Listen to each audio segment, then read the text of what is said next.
Ladies and gentlemen, Gaza conflict is taking a dangerous turn for regional peace as US President Donald Trump hosts war criminal Benjamin Netanyahu at the White House. If you go by the reporting of Middle East Eye, Jordan is ready to declare war. Yes, declare war on Israel if Netanyahu attempts to forcibly expel Palestinians from Gaza into the Jordanian territory. As I said earlier, a large part of the Jordanian population already consists of Palestinian refugees and their descendants.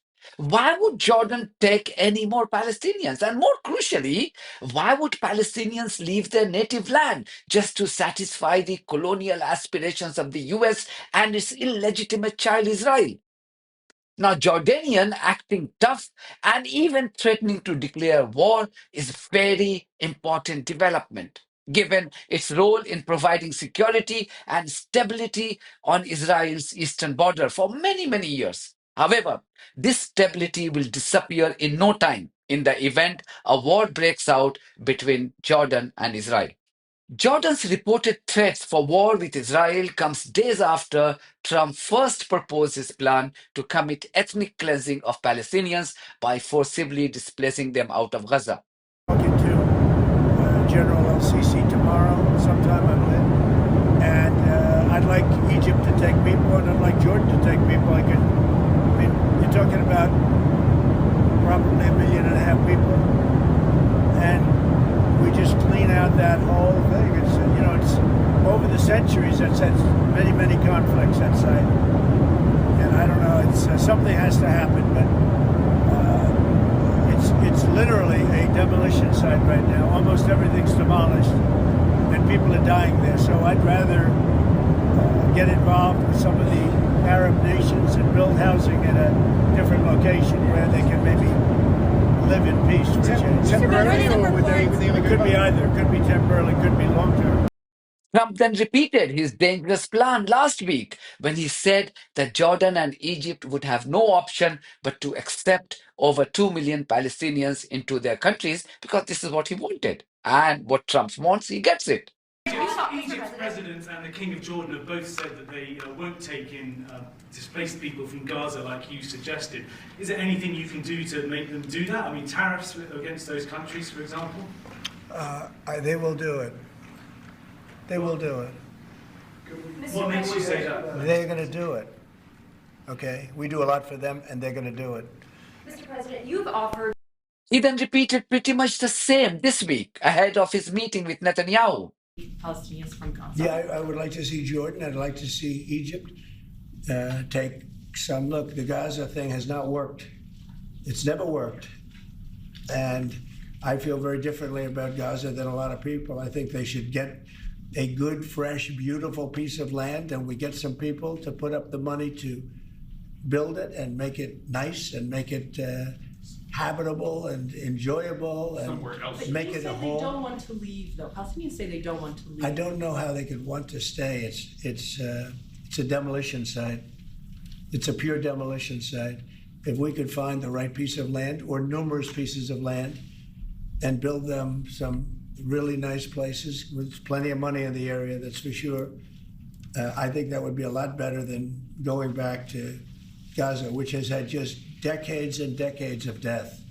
Where would those pieces of land be? Well, they Those could Arab be in countries Jordan, don't want and they to could go. be in Egypt, and they could be in other places. You could have more than two, more than one, but you could have more than two, and you'd have people living in a place that could be very beautiful and safe and nice. Gaza has been a disaster for decades. Would the U.S. pay for that? I Or don't think contribute? I don't Would the think the United States UN would contribute? pay, but I think there's plenty of people that would in the area. They have a lot of money.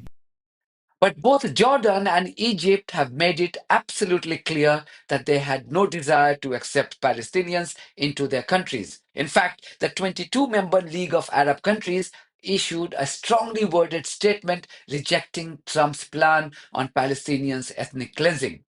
What Trump is suggesting is nothing but ethnic cleansing of Palestinians. I know your legacy media wouldn't use this terminology because they have become severely compromised.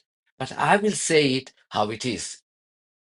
This is what Egypt's Al-Sisi said, even though he has been a loyal poodle of the US regime. الدبلوماسية بين بلدينا الشقيقين ومناسبة ما يتردد بشأن موضوع تهجير الفلسطينيين، وأود أن أطمئن الشعب المصري بأنه لا يمكن أبدا التساهل أو السماح بالمساس بالأمن القومي المصري، وأطمئنكم بأننا عازمون على العمل مع الرئيس ترامب وهو يرغب في تحقيق السلام للتوصل إلى السلام المنشود القائم على حل الدولتين، ونرى أن الرئيس ترامب قادر على تحقيق ذلك الغرض الذي طال انتظاره بإحلال السلام العادل الدائم في منطقة الشرق الأوسط. حل هذه الأزمة اللي جاءت هذا الظلم التاريخي مش إخراج الشعب الفلسطيني من مكانه، لا، هو أن يبقى في حل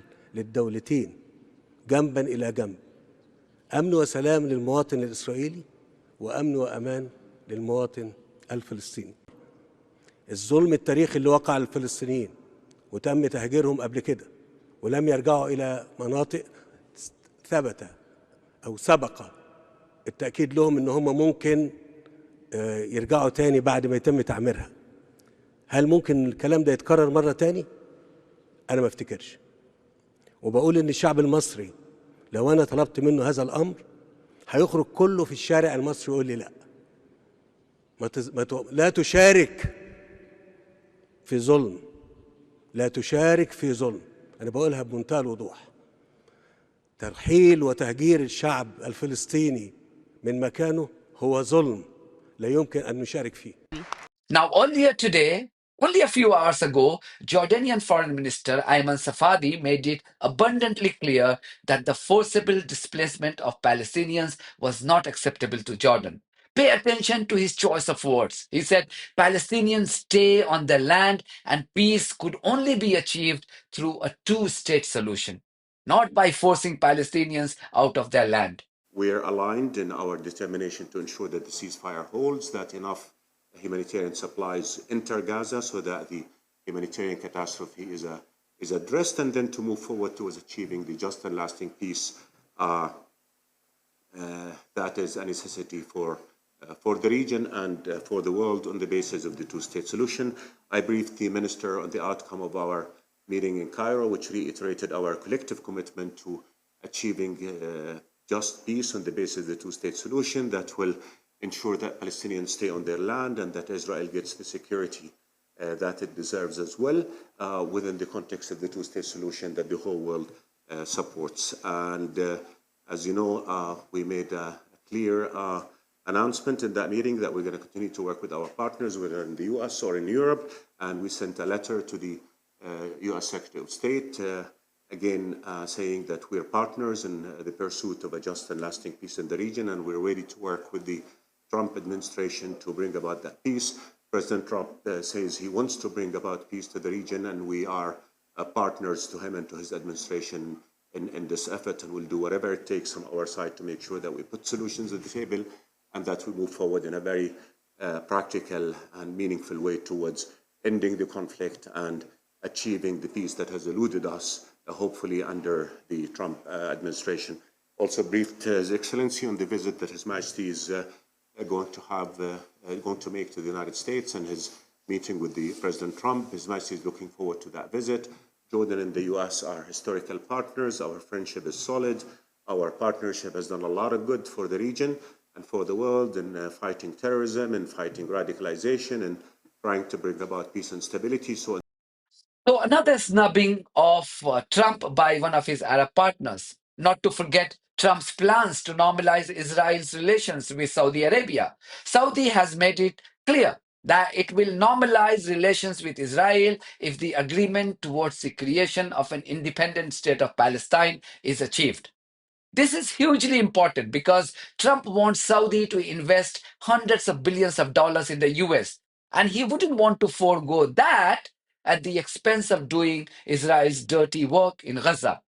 But everything will depend on how MBS behaves. His past behavior doesn't give us a lot of confidence. But you never know. We have to keep an eye on this rapidly changing development in the region. I will be bringing those updates to you from this channel. That's it from me. Thank you very much for your support of this platform and our journalism on buymeacoffee.com and Patreon. If you too think that our journalism is worth supporting, then you too should consider becoming part of it. Details are there in the description of the video. In the meantime, if you haven't subscribed to my channel, please do so, because that's one of the many ways you can support independent journalism. God bless you all.